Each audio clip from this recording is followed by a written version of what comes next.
ძალიან ბანალურია ის სიმპტომები, თუნდაც მუცლის არეში ტკივილი, უკანა ტანში ქავილი, რომ მარტო ამით მიხვდეს ადამიანი, რომ პარაზიტები მოუმრავლდა.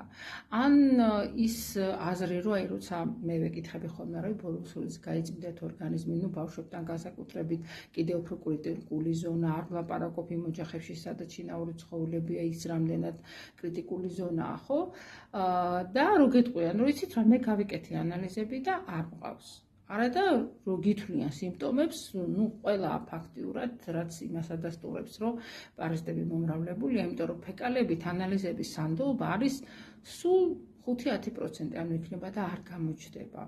პარაზიტების მომრავლებას ეს ელემენტარული კი არა, ეპილეფსიური შეტევების გამოწვევაც კი შეუძლია და უამრავი ჩივილის თუ დიაგნოზის მიზეზები სწორედ ისინი ხდებიან.